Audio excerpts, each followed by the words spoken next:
Are you considering organizing a block party, community picnic, or service project this summer?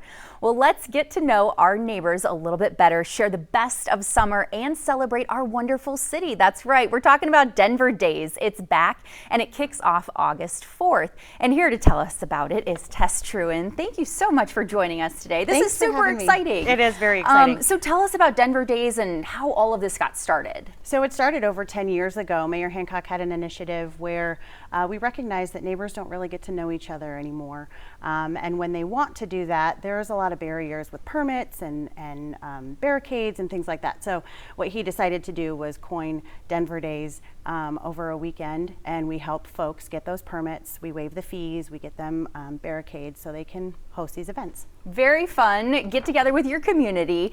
What actually happens during Denver Days? Like, what types of events are we talking about? Yeah, so people have block parties. Sometimes it's one block, sometimes it's two, sometimes it's a whole neighborhood.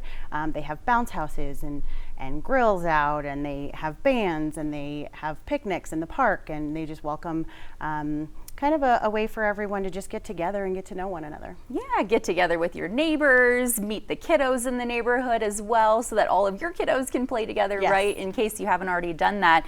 It looks like a lot of fun we're seeing on the screen right now. So if somebody is interested in hosting one of these events in their community, in their portion of their neighborhood, what do they need to do? It's really simple. They just go to denvergov.org/denverdays.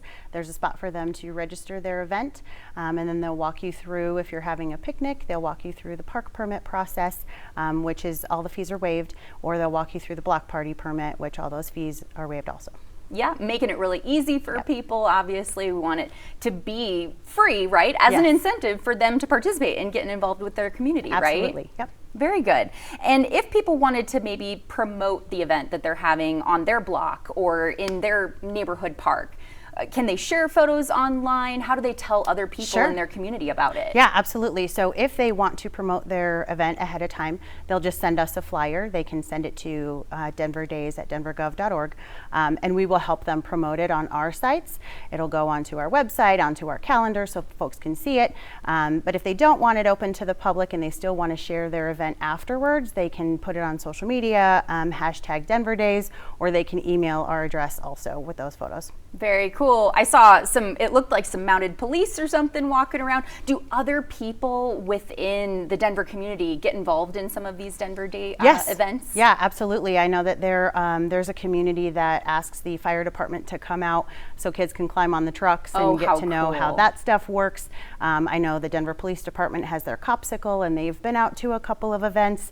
The mounted sheriffs, they come out to events also. So it's really just how big do you want to make this and how special do you want it for your neighbors? Yeah, and how do these events really help to improve that, community sense here in Denver? Yeah, I feel like if you get to know your neighbors, you're looking out for one another. You wave as you're driving down the street, or, if a big snowstorm comes, you're going to the store. Hey, do you need anything? Or I'm on my way home. There's a package at my house. Can you grab it? I think it just makes a community a little more safe and a little more fun. Yeah, absolutely. Get to know your neighbors, know who's down your block, be able to build those relationships.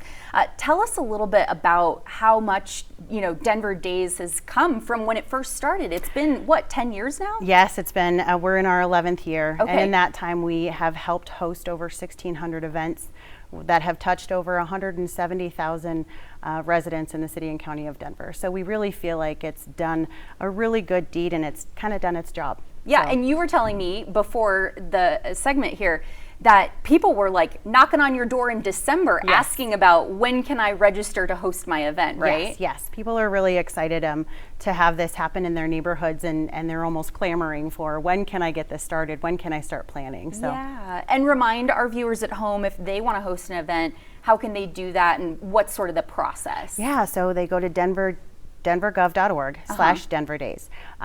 There's a spot on there where you can register your event, and then you have to register for a block party, or you can register for a park permit. And then you can start planning, right? And then you start planning the cookouts, start planning getting your friends together. Yep. You said bouncy houses, all kinds of fun stuff. That sounds awesome. We look forward to Denver Days this year. Thank you, Tess, for being here.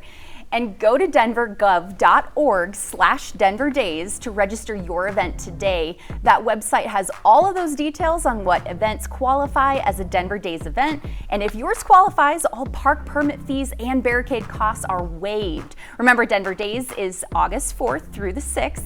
Keep it right here, guys. We'll be right back.